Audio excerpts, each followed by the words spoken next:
नमस्कार है मित्राणी। आप सबका एक बार फिर से हार्दिक स्वागत है हमारे YouTube चैनल संस्कृत स्पर्श में। आई होप आप सब स्वस्थ होंगे और मस्त होंगे।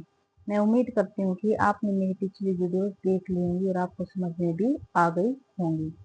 देखिए, जैसा कि आप सब जानते हैं कि आपके एस्टेट की जो खबर है वो दोबारा सुनने को मिल रही है कि आपका एस्टेट 30-31 मई को होगा, लेकिन लगता नहीं कि मई में होगा, ये जून या जुलाई में जा सकता है। ठीक है। जो आपका स्टेट का सिलेबस है, जो ग्रामर का है, वो तो हमने कंप्लीट कर ही लिया है। जो आपका साहित्य वाला पार्ट है वो बस आपका थोड़ा सा ही रहता है, सिर्फ विश्वनाथ भट्टमुनि और जो आपके अर्वाचीन कवि हैं वो, और एक आपका ऋग्वेद वगैरह आपके रहते हैं। ठीक है। तो आज हम स्टार्ट करते हैं विश्वनाथ को। देखिए, विश्वनाथ विश्वनाथ ने किसकी रचना की थी? साहित्य दर्पण की। किसकी रचना की थी? साहित्य दर्पण की। ठीक है। जो विश्वनाथ का परिचय देखना, विश्वनाथ का समय 13वीं-14वीं शताब्दी में माना गया है। ये कहाँ के निवासी थे? उत्कल देश के। कहाँ के निवासी थे? उत्कल देश के। और जो कलिंग नरेश थे उनके प्रधान अमात्य थे, यानी कि उनके प्रधान मंत्री थे, और इन्हें अनेक भाषाओं का ज्ञान था। ठीक है। इनके पिता का नाम था चंद्रशेखर। और कौन थे चंद्रशेखर? जो कलिंग राजा नरसिंह देव थे उनके सभा पंडित। ठीक है। पितामह का नाम क्या था? नारायण दास। सकल हृदय गोष्ठी गृष्ट। ठीक है। पिता का नाम चंद्रशेखर, इनके दादाजी का नाम था नारायण दास, पुत्र का नाम था अनंत दास, और पुत्र ने लोचन टीका की रचना की थी। ठीक है। इनके पिता चंद्रशेखर कितनी भाषाओं के ज्ञाता थे? 14 भाषाओं के। कितने भाषाओं के ज्ञाता थे? 14 भाषाओं के। और विश्वनाथ कितनी भाषाओं के ज्ञाता थे? 18 भाषाओं के। ठीक है। पिता को तो ज्ञान था 14 भाषाओं का, और पुत्र यानी कि विश्वनाथ को ज्ञान था 18 भाषाओं का। ठीक है। और इन्होंने उपाधि कौन सी मिली थी? संधि विग्रहिक महापात्र। संधि विग्रहिक महापात्र। ठीक है। इनके पिता को भी मिली थी और इनके दादाजी को भी मिली थी और इनको भी मिली थी।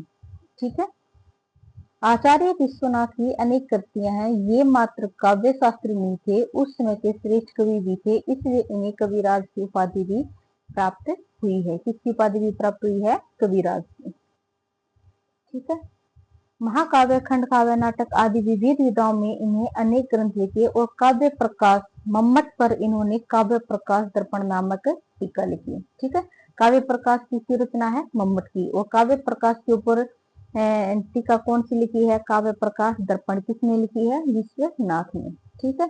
और जो इन्होंने इनका साहित्य दर्पण की रचना लिखी है, इनके ऊपर अनेक टीकाएं लिखी गई हैं। पहली आपकी लोचन टीका। ठीक है। इसकी रचना किसने की थी? इनके ही पुत्र अनंत दास ने। ठीक है। दूसरी है टिप्पण टीका। पाटलिपुत्र के निवासी दल चंद्र के सभा पंडित मथुरानाथ शुक्ल ने, यानी कि टिप्पण टीका किसने लिखी थी? मथुरानाथ शुक्ल ने। ठीक है। और वृत्ति टीका किसने लिखी थी? रामचरण तृक वागीश ने। ठीक है। प्रभा टीका किसने लिखी थी? गोपीनाथ कविराज ने। देखिए, साहित्य दर्पण के ऊपर तो लिखी इन्होंने प्रभा टीका। ठीक है। साहित्य दर्पण के ऊपर तो लिखी इन्होंने प्रभा टीका, और इन्होंने जो काव्य प्रकाश है उन पर लिखी थी सुमनो मनोहरा नामक टीका। ठीक है। सुमनो मनोहरा नामक टीका।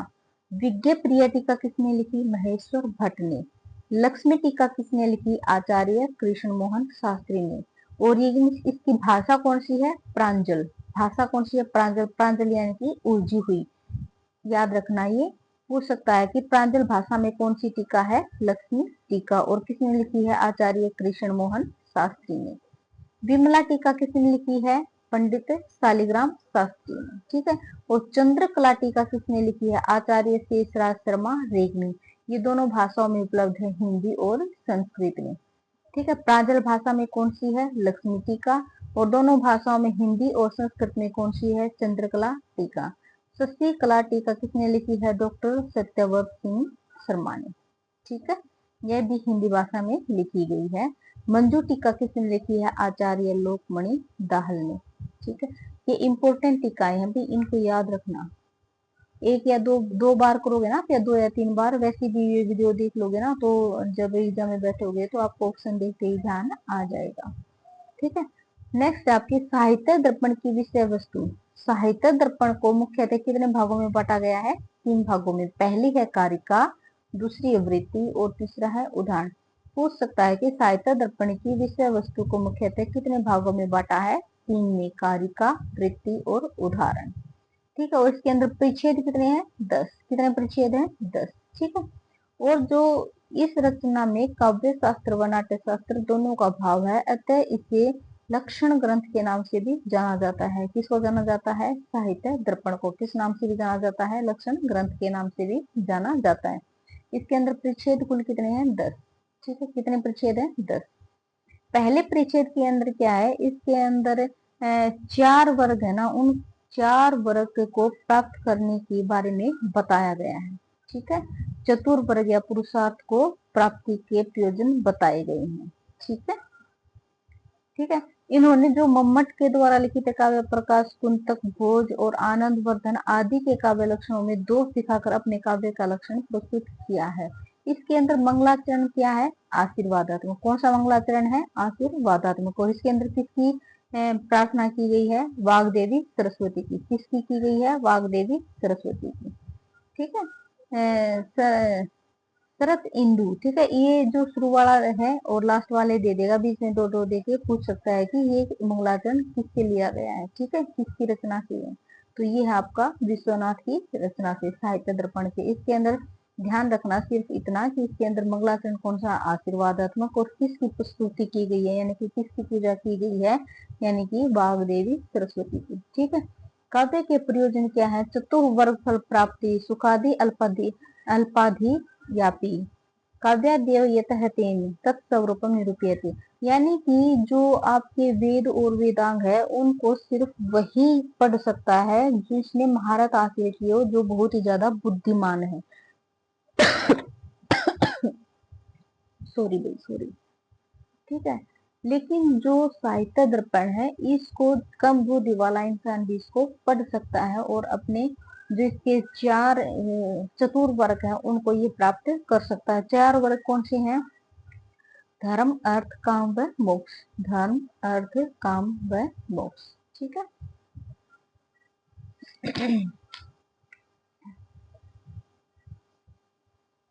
ये वाले इतने ज्यादा इंपॉर्टेंट है नहीं, देखिए ये सिर्फ और सिर्फ टाइम वेस्ट है आपका।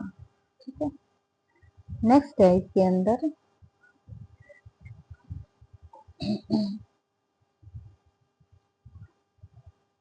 विश्वनाथ ने भाम्य के काव्य प्रयोजन को उद्धत किया है, जिसमें कीर्ति और प्रीति समावेश है।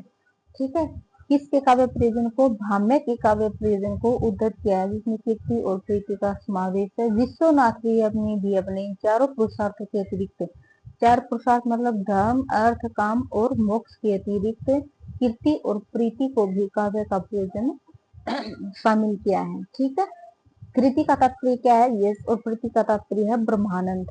ठीक है, साहित्य दर्पण के अनुसार काव्य के कितने प्रयोजन है? 6। याद रखना, पूछ सकता है कि साहित्य दर्पण के अनुसार काव्य के प्रयोजन कितने होते हैं? 6। धर्म, अर्थ, काम, मोक्ष, कीर्ति और प्रीति। ठीक है, कीर्ति और प्रीति इन्होंने कहाँ से लिया गया है? भाम्य के काव्य प्रयोजन से इन्होंने लिया है। 4 इनके खुद के हैं और 2 लिए इन्होंने भाम्य के काव्य प्रयोजन से।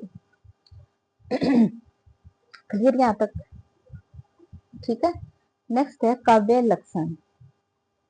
साहित्य दर्पण के रचनाकार विश्वनाथ ने काव्य का प्रस्तुत करने से पूर्व अपने पूर्ववर्ती आचार्यों के काव्य लक्षण का खंडन किया है। ठीक है, तब उनके काव्य लक्षणों में नित्य व अनित्य दोष आदि का विस्तार सहित वर्णन करते हुए, यानी कि जो विश्वनाथ के अनुसार जो काव्य का शरीर है, वो तो क्या है? शब्दार्थ हो।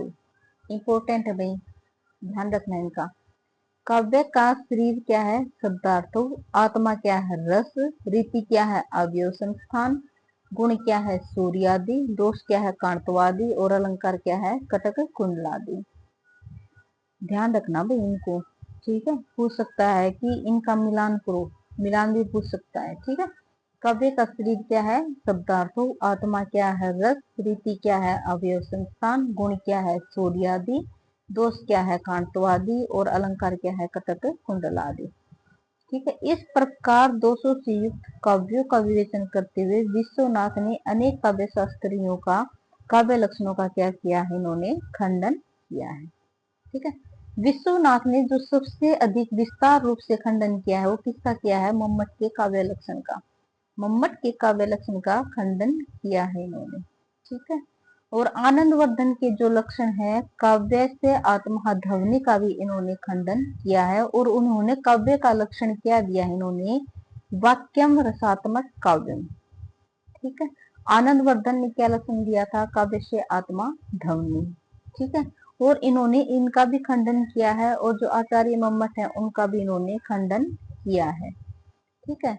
देखिए आचार्य मम्मट ने अदोष गुणत्व काव्यम अलंकारे ही अलंकृतम रसान्वित कवि ही कुर्वन् कीर्ति प्रीति च विनंती, यानी कि निर्दोष गुण युक्त अलंकारों से विभूषित और रस युक्त काव्य को रचित करता हुआ कवि यश और आनंद को प्राप्त करता है। इस प्रकार यह सिद्ध करते हैं कि रस के बिना काव्य में कीर्ति और प्रीति प्राप्त नहीं होती। काव्य का प्राण तत्व तो रस ही है, और रस के बिना कैसा काव्य है। जो मम्मट है उन्होंने रस को इतना इम्पोर्टेंस नहीं दिया जितना कि विश्वनाथ ने दिया है। ठीक है। आनंदवर्धन ने तो काव्य का लक्षण दिया था काव्य से आत्मा ध्वनि, और इन्होंने लक्षण दिया है वाक्यम रसात्मक काव्यम। ठीक है। अर्थात रस आदि स्वरूप वाला वाक्य ही काव्य है। इस प्रकार विश्वनाथ ने अपना लक्षण प्रस्तुत काव्य के गुण व दोषों की तुलना की है। विश्वनाथ ने काव्य के गुण तो उत्कर्ष बताए हैं, और काव्य के दोष क्या बताए हैं, अपकर्ष बताए हैं। ठीक है। गुण तो क्या बताए हैं, उत्कर्ष, और दोष क्या बताए हैं, अपकर्ष। नेक्स्ट है आपका दूसरा परिच्छेद। ठीक है। देखिए इन्होंने परिभाषा दी है वाक्यम रसात्मक काव्यम। इसके अंदर वाक्य रस आए हैं। ठीक है। वो तो इसके लिए हमें वाक्य का भी पता होना चाहिए कि वाक्य होता क्या है। ठीक है। वाक्य होता क्या है। वाक्य का लक्षण प्रस्तुत करते हुए इन्होंने क्या क्या कहा है, वाक्यम स्यात् योग्यता आकांक्षा आसक्ति युक्त पदोच्चय, यानी कि योग्यता आकांक्षा और आसक्ति यानी कि सन्निधि यानी कि स्मितता युक्त पदों को क्या कहा गया है, वाक्य कहा गया है। देखिए योग्यता क्या होती है, आप मान लीजिए हम बोल देते हैं कि वहनीना सिंचती, यानी कि अग्नि के द्वारा सींचा जाता है या फिर जल के द्वारा जलाया जाता है, लेकिन इसमें इसके अंदर कोई भी योग्यता नहीं है। क्यों नहीं है, क्योंकि जल के द्वारा तो सींचा जाता है और अग्नि के द्वारा जलाया जाता है। ठीक है। वहनीना सिंचती नहीं होता, वहनीना दहती होता है। ठीक है। और जलेन सिंचती होता है। ठीक है। तो इसके अंदर आपकी योग्यता होनी चाहिए, यानी कि उसका सार्थक अर्थ निकलना चाहिए। आकांक्षा क्या होती है, आकांक्षा होती है कि हमारे अंदर जिज्ञासा उत्पन्न हो। ठीक है। जिज्ञासा उत्पन्न होगी तभी तो हमारे अंदर आकांक्षा होगी, और सही मायने में वही वाक्य बोला जाता है। ठीक है। अगर हम मान ले तो गाय घोड़ा पुरुष आदि ये भी तो वाक्य ही है, परंतु इनके पदों में आकांक्षा होनी चाहिए। ठीक है। आकांक्षा के अभाव में वाक्यता का अभाव आपका होता है। नेक्स्ट आपका आसक्ति या सन्निधि। आसक्ति या सन्निधि, आसक्ति सन्निधि यानी कि समीपता। वाक्यों में समीपता होना जरूरी है। अगर हम बोले कि हम सुबह बोल देते हैं कि देवदत्त, दोपहर को बोलते हैं कि दिल्ली, और शाम को बोलते हैं कि गया, ये तो अलग अलग हो गए ना। हमने यहाँ पे लिख दिया देवदत्त, यहाँ पे लिख दिया दिल्ली, और यहाँ पे लिख दिया गया। ठीक है। देवदत्त दिल्ली गया, ये कोई आपका वाक्य नहीं हुआ। इसके लिए आपकी जो समीपता है उसका होना बहुत ही ज्यादा इम्पोर्टेंट है। ठीक है। क्लियर यहाँ तक। योग्यता आकांक्षा और आसक्ति युक्त वाक्यों के समूह को महाकाव्य कहा गया है। इस प्रकार वाक्य और महाकाव्य के भेद से वाक्य कितने प्रकार का माना गया है, दो प्रकार का। वाक्यम द्विधा, वाक्यम कितने प्रकार का माना गया है, दो प्रकार का, वाक्यम और महावाक्यम। पदोच्यो वाक्यम और वाक्योच्यो महावाक्यम। ठीक है। अर्थोवाच्यश्च लक्ष्यश्च व्यंग्यश्चेति त्रिधा मत, यानी कि विश्वनाथ ने कितने प्रकार के अर्थ बताए हैं, विषय वस्तु का अर्थ बताते हुए कितने प्रकार के अर्थ बताए हैं, तीन प्रकार के। तीन प्रकार के, वाच्य लक्ष्य और व्यंग्य। वाच्य लक्ष्य और व्यंग्य, यानी कि वाच्यार्थ मुख्यार्थ, लक्ष्यार्थ क्या होता है आपका अमुख्यार्थ यानी कि आरोपित, और व्यंग्यार्थ क्या होता है आपका भावार्थ। ठीक है, व्यंग्यार्थ क्या होता है आपका भावार्थ। ठीक है, वाच्य अर्थो अभिधाया बोध्यो लक्ष्यो लक्षण या मत व्यंग्यार्थ व्यंजनिया या सूत्रिस्त्र शब्द से शक्ति है। ठीक है, पद शक्ति और अर्थ, पद शक्ति और अर्थ। पद है आपका वाचक, इसके अंदर शक्ति हुई क्या आपकी अभिधा और अर्थ क्या हुआ आपका वाच्य। पद क्या है वाचक, शक्ति क्या है अभिधा और अर्थ क्या है वाच्य। दूसरा है पद तो आपका लाक्षणिक और शक्ति क्या है इसके अंदर रक्षणा और अर्थ क्या है लक्ष्य। पद क्या है इसके अंदर व्यंजक और शक्ति क्या है व्यंजना और अर्थ क्या है इसका अंदर व्यंजक। ठीक है, पहली है आपकी अभिधा शब्द शक्ति, अभिधा शब्द शक्ति तत्र संकेतित अर्थ से बोधनाद अग्रिम अभिधा, यानी कि उपयुक्त तीनों शक्तियों में से जो मुख्यार्थ का ज्ञान करवाए तो वो क्या होती है आपकी अभिधा शक्ति होती है। जो मुख्यार्थ का ज्ञान कराए वो क्या होती है आपकी अभिधा शक्ति होती है। यानी कि गाम आनिए गाय लाओ, गाम बंधन गाय को बांधो, अश्वम आनिए अश्व को लाओ। इस प्रकार जो संकेतित किया जा रहा है उसी अर्थ में बोध करवाया जा रहा है। ठीक है, ये जो मुख्य अर्थ है उसी को हम इसके अंदर बोध करवाया जा रहा है कि इसलिए यहाँ पर क्या है आपकी अभिधा शक्ति है। ठीक है, संकेत का ग्रहण जाति गुण द्रव्य और क्रिया में होता है। संकेत का ग्रहण किस में होता है जाति गुण द्रव्य और क्रिया में होता है। मम्मट ने यहाँ पर द्रव्य के स्थान पर क्या यूज किया है यादृच्छा, क्या यूज किया है यादृच्छा। जो आपकी अभिधा शब्द शक्ति है उसके अंदर तो जो बोला जाता है वही समझा जाता है। इन्होंने बोला कि गाय लाओ, अगला भी समझ गया कि गाय लेके आनी है। ठीक है, नेक्स्ट है आपकी लक्षणा शब्द शक्ति, जहां पर मुख्य अर्थ का बाद होकर यानी कि मुख्य अर्थ का बाद होकर अन्य अर्थ का आरोप किया जाता है वहां पर क्या होती है आपकी लक्षणा शब्द शक्ति होती है। ये जो है ना भाई ये तत्र संकेतित बोधनादि अग्रिम अभिधा, ये ध्यान रखना भाई, क्योंकि इनमें भी स्थान देके यानी कि ब्लैंक देके आपसे पूछ सकता है कि यहाँ पे कौन सा शब्द आएगा। ठीक है, मुख्यार्थ अधिक तो ये यो अन्य अर्थ प्रतीयते रूढ़े प्रयोजना द्वासो लक्षणा शक्ति ही अर्पिता आरोपिता। ठीक है, क्लियर यहाँ तक। मुख्यार्थ का बाद करने के कारण इस शब्द शक्ति को क्या कहा जाता है अर्पिता भी बोला जा सकता है, आरोपिता भी और कल्पिता भी।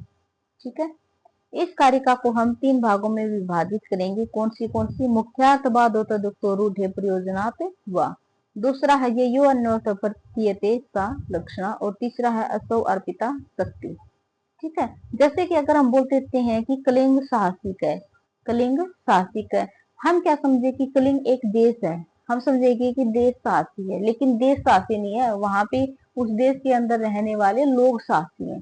ठीक है, बोला कुछ और गया और इसका अर्थ कुछ और निकला, तो ये क्या हो गया आपकी लक्षणा शब्द शक्ति। क्या हो गई आपकी लक्षणा शब्द शक्ति। ठीक है, क्लियर यहाँ तक, क्लियर है ना यहाँ तक। प्रयोजनवती लक्षणा क्या है गंगायाम घोष है और रूढ़ी लक्षणा क्या है कलिंग सास क्या गंगायाम घोष। ठीक है, इसके अंदर बताया गया है कि जो गंगा है उसके अंदर झोपड़ी है, लेकिन गंगा के अंदर झोपड़ी नहीं है, जो गंगा के किनारे पर है वहां पे इसके अंदर झोपड़ी है। ठीक है, क्लियर यहाँ तक। मम्मट के अनुसार कर्मणि कुशल रूढ़ी लक्षणा है, विश्वनाथ के अनुसार रूढ़ी लक्षणा कौन सी है कलिंग साहसिक है और मम्मट के अनुसार है कर्मणि कुशल है। ठीक है, क्लियर यहाँ तक। आज हम जो अपना विश्वनाथ का टॉपिक है आज हम यहीं पे कंप्लीट करते हैं। जो आपका हाफ रहता है उसको हम कल कंप्लीट कर लेंगे। जो आपका विश्वनाथ है ये आपका 2 पार्ट में कंप्लीट हो जाएगा। इसके बाद सिर्फ आपका रहता है भट्टमुनि और जो आपके अर्वाचीन कवि हैं वो, और जो आपके वैदिक साहित्य है आपका सिर्फ वो रहता है। इसके बाद आपका जो स्टेट का सिलेबस है वो कंप्लीट हो जाएगा। उसके बाद हम प्रैक्टिस हमारी शुरू करेंगे। ठीक है, जो आपकी ग्रामर वाला पोर्शन है उसके अंदर हम अपने प्रीवियस ईयर क्वेश्चन स्टार्ट कर देंगे। ठीक है, आई होप आपको मेरी वीडियोस पसंद आ रही हैं और आपका ज़्यादा टाइम भी वेस्ट नहीं हो रहा। अगर आपको लगता है कि मेरी वीडियोस आपके लिए हेल्पफुल हैं तो प्लीज़ मेरे चैनल को लाइक शेयर और सब्सक्राइब जरूर कर दीजिए। फिर मिलते हैं कल अपने नेक्स्ट पार्ट के साथ, तब तक के लिए आप सब अपना ध्यान रखना। धन्यवाद।